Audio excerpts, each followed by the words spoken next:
Marriage is an institution that could not be debated in present-day society. It has become a norm for every human being to choose another person of the opposite gender to live the rest of their lives with. The process of choosing and deciding whom to spend the rest of one's life with is more often than not a serious subject for every youth seeking to get into marriage. It is in the process of choosing whom you spend the rest of your lives with that people have created a system of relating with a person for some time to determine compatibility. No one wants to get married to someone who does not properly recognize him or her. No one wants to spend the rest of their lives with a being that has no regard for the matters that define the core value of such a person.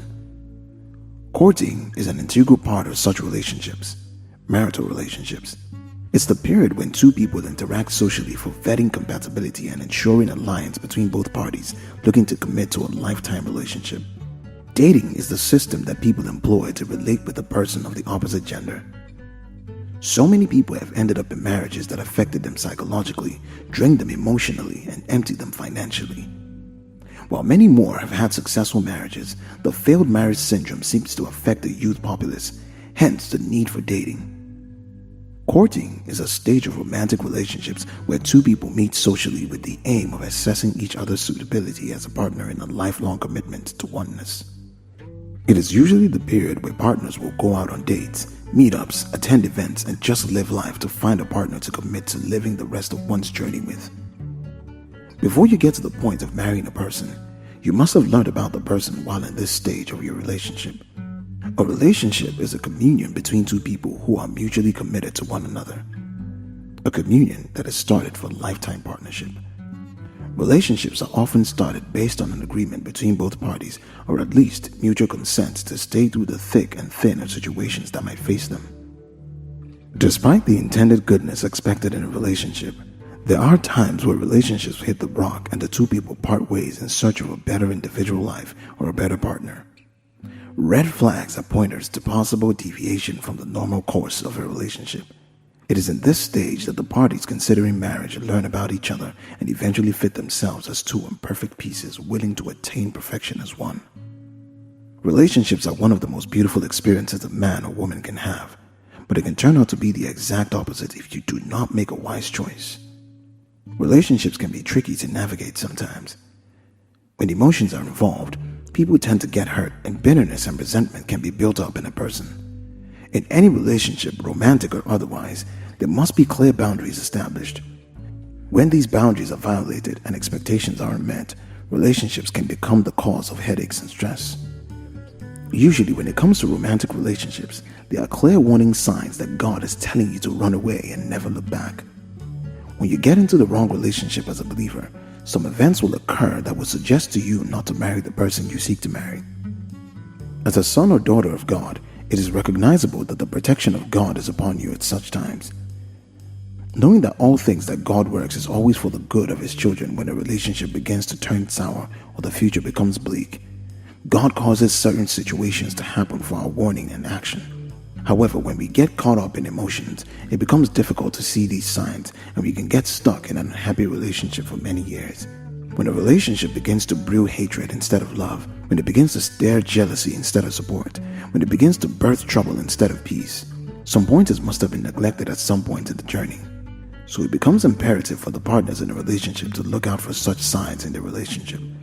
When you notice negative signs in your relationship, it is unwise to ignore them and believe that everything will become better. It is possible that things are amended, but only on the fortitude that love provides. If the love was there, the signs from God would not have surfaced. So the best thing to do when you notice the sign noticed is to end the relationship, because that is God communicating His intentions to you about that relationship. Many Christians neglect God's guidance when it comes to their relationship. They want to decide what to do by themselves, giving no heed to warnings and directives from superior persons. They believe that God doesn't care about such frivolous things. But the person you chose to marry can either lead you to heaven or drag you down to hell with them. So it is important to seek God first when it comes to romantic relationships, to prayerfully ask for His guidance, study the Bible, and look for the warning signs from God. Things are not always as they may seem. People may appear great on the surface, but deep down their intentions may be deceitful. Only God knows the hearts of each person. He knows the thoughts of everyone. So if He's giving you signs that you should end a relationship, it is definitely for your good. When it comes to romantic relationships, there are usually clear warning signs that God is telling you to end the relationship and never look back. Several things make one the wrong person for the partner. One of these reasons are based on personal ideologies that have shaped up a person's understanding of life while growing up. Such ideologies, having acquired them over a good number of years, are difficult to turn from, and it makes a partner either incompatible or perfectly suited for a mate. These signs that point out an incompatibility are often signs from God that the person you are with is not the person God wants you to be with. One must learn to watch out for what can build an unhealthy relationship. An unhealthy relationship ending up in marriage can cripple a person's vision and purpose in life. Here are some of the signs you should watch out for when God doesn't want you with someone.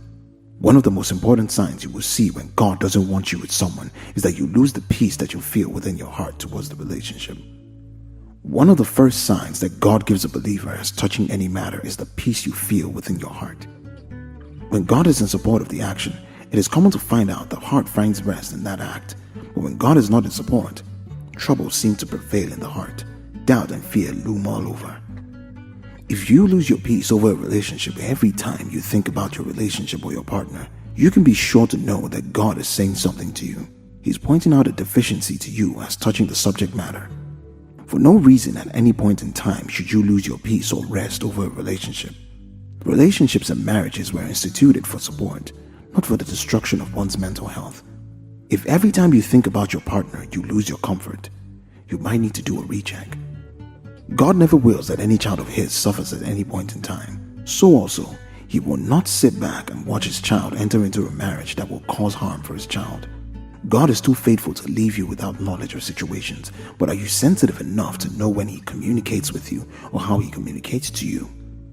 Loss of peace or restlessness in a relationship is as deflating as a lack of trust. Another sign from God when he doesn't want you to be with someone is that there is lack of trust for each other. When trust and respect are lost in a relationship, then the relationship ceases to exist.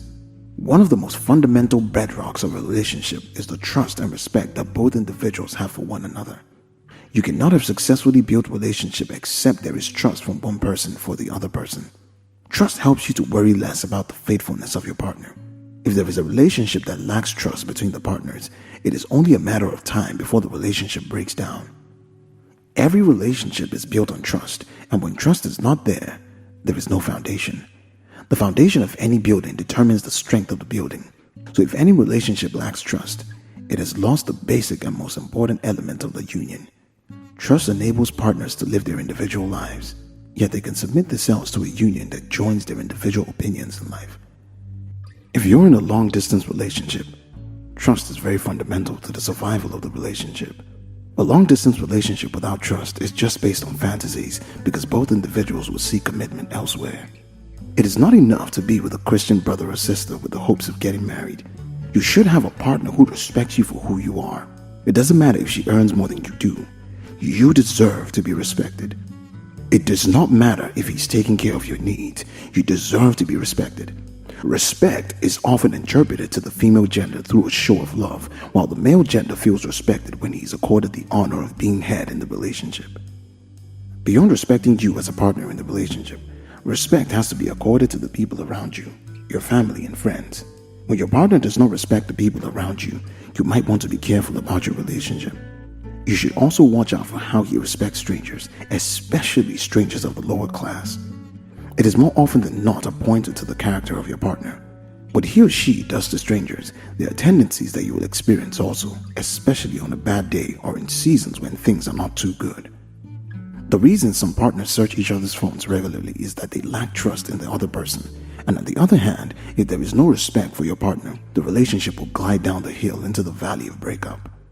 Each person in the relationship must be able to trust his or her partner.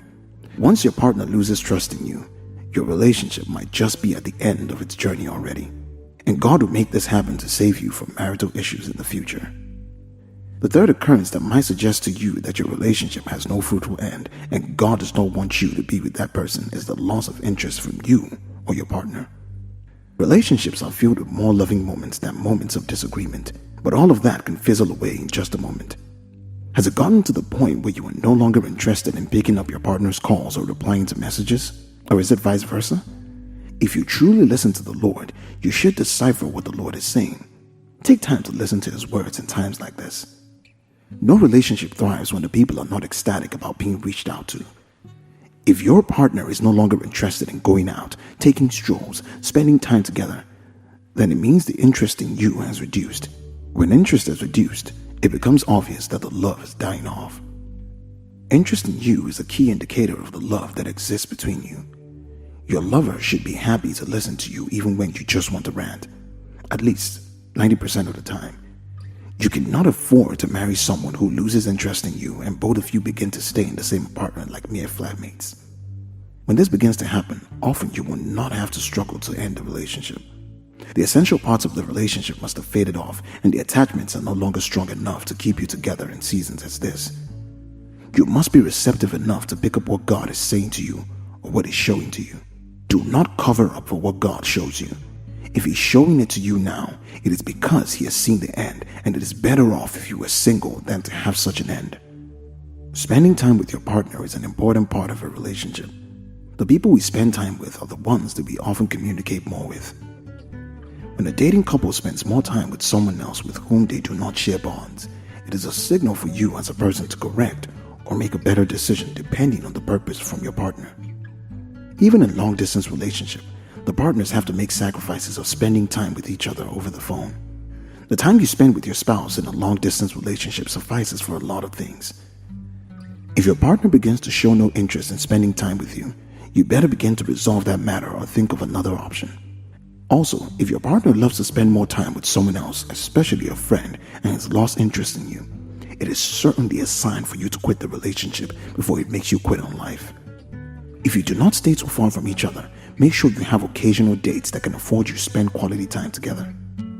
You may wonder where you will find someone else, but be rest assured that the same Lord who led you out of this relationship will provide you with another partner, a better partner at that. Like the children of Israel, God did not lead them out of Egypt without having a plan in mind. God has it all perfect, but don't be deceived to think that it will all be appealing. There will be periods of pain and hurt, but it is all for good with the understanding that God is always working for your good. But don't doubt His word. Take a step of faith and act on what He has said. Lack of communication is another sign you want to watch out for in your relationship. God could divinely orchestrate this to make you realize that you are with the wrong person. This is probably the most obvious of all the signs you want to watch out for. If you're in a relationship, there has to be constant or at least regular communication between both parties, not a one-sided reaching out. Both parties have to regularly reach out to one another. There is no relationship, even friendship at least, that does not thrive on communication. Communications help in understanding your partner. This is the essence of the whole dating period. Understanding one another. You need to understand your partner's excesses and be able to manage them, not just overlook them. When your partner becomes difficult to commune with or even goes AWOL, you should note it and begin to take caution. No one relationship is established without communication. Every relationship is strengthened through regular communication. Communication is a platform that provides access to each person's life. What a person knows about his or her partner is primarily learned through communication. So when your partner refuses to communicate with you regularly, it suggests that there is something else more important that has taken your place. No matter how busy a person is with work and schedule, time should always be created for communication. Consensually, both parties can agree on the frequency and extent of communication if there is a busy person in the relationship, but to be left in oblivion by one's partner is a sign clear enough to be followed. Be ye not unequally yoked together with unbelievers, for what fellowship hath righteousness with unrighteousness, and what communion hath light with darkness? If your relationship is with a person in the fold of Christ, and the person begins to express disbelief in the ways of Christ, this could also serve as a sign from God. As believers, we know we should not be romantically involved with unbelievers. However, did you know that you can be unequally yoked with someone from your church? Being unequally yoked goes far beyond just having different religions. It also means having different value systems and ideas about life in general. A lot of couples find themselves in grievous disagreements because they never took the take to discuss and agree upon important matters such as financial planning, raising or having children, and career paths. If your idea of a happy home does not match with the person you're seeing, then there's a great chance that you are unequally yoked and God is telling you to end that relationship. While it is true that Christianity is a big covering that brings various people with the same belief together, it is also true that there are different sides to Christian belief. While it is possible to marry a person with the same belief, it often proves difficult to be in a relationship with a person whose belief and view of Christianity differs from yours. There are Catholics, Charismatics, Pentecostals, and so on. The beliefs of some of these various sects do not exactly match. If a believer would seek growth, it is better to seek one who has the same belief about the basics of Christianity as you do. If you're in a relationship and your partner begins to change his belief, which does not match with your faith, it is a sign worth watching out for depending on your spiritual pursuit. The difference in personality sometimes can also be a sign from God. Before relationships, you barely knew the person you're getting committed to. The moment you begin to discover the person's true character and it does not align with what you can survive, you must be careful enough to confirm if it's a sign from God to end the relationship. If the values and beliefs of your partner contradict yours, it might be difficult to ride together as partners in a relationship. You must learn not to cover up signs from God with your spiritual belief. Relationships are physical affairs, not spiritual affairs. The spiritual affects it, but is directed by the affairs from the physical, and as such, you must be able to apply wisdom appropriately. When abuse begins to creep into a relationship, it is a sign from God that you should take note of. Abuse is not limited to physical beating. Abuse transcends physicality into emotional abuse and more. When your partner has no compassion for your feelings, when your worth means nothing to your partner, you should be able to recognize that as a sign from God. You must be with a partner who recognizes your worth and appreciates you. Likewise, it is important to have a partner who realizes your humanity and does not begin to treat you inhumanly. When you have a partner who abuses you and does not recognize your worth to him or her, it is better to take caution and part ways. It is better to be alone with a focused mind than to be with a partner who does not recognize your worth. Another sign you should watch out for from God is when your partner begins to disregard your boundaries. Boundaries are very important in a relationship. They protect your well-being and serve as a measuring tool for respect. If your partner crosses your boundaries every time the two of you are together and it makes you feel uncomfortable, then that is how you know when God is telling you to let go of someone. A relationship in which you repeatedly feel disrespected, bad about yourself, or you cannot be your real self is not the relationship you want to be in. Instead, you want to be in a relationship where you feel like yourself and like you're being heard. Letting go of someone you love is heartbreaking at worst, but that is still not as dangerous as losing yourself. If that relationship makes you go against the principles laid out in the Bible, then you have a sign from God not to be with that person already. Many of us enter into a relationship because we feel so connected or in love with that person. But if the relationship directly violates God's word, that's a clear sign that the relationship is not one God approves, and He would not want you to be yoked up with such a person. Feelings and emotions are fleeting. They come and go, but God's word stays the same. He does not change. Another sign you have to end that relationship is if you do not enjoy your time together. Relationships should be fun. People who are in relationships ought to feel like they're best friends and enjoy their time together. Maybe not all the time, but most of it. There can be a multitude of reasons why you don't enjoy hanging out with your partner. Maybe because you're not attracted to each other physically, mentally, or emotionally. Maybe because you have nothing in common. Every time you meet, there is little to talk about. Or maybe you have different values and now most of your hangouts end in arguments. All of these reasons may be a sign that is telling you to let go of a relationship. God will always send you a partner that you can enjoy spending time with. And even though the relationship may not be perfect, it will feel easy and loving and fun. So if you feel like these are signs God is telling you to move on, then you have to break things off. That way, you make space for the right guy to come into your life. Be honest with yourself. Are you holding on to a man that you don't trust and you're worried about all the time? Feeling anxious, distrustful, and overwhelmed are not the emotions that describe love. And if that is how you're feeling in your current relationship, then you want to rethink that. If your relationship constantly stresses you, then you can be sure that it is a sign from God not to be with that person. When you meet the one God has for you, then you will feel at peace, loved, and aligned in your relationship. However, if you constantly feel stressed, then it simply means He is not the one. A relationship that is a constant source of anxiety is not good for you and not what God intended for you. So truly ask yourself if you're more in love with the idea of who He could be than who He is, and if that is worth your mental health. Remember that God is always speaking to you. Sometimes He will speak through very subtle signs such as feelings and emotions, and sometimes He will use very obvious signs such as people or situations. Thank you for listening, and Jesus loves you perfectly.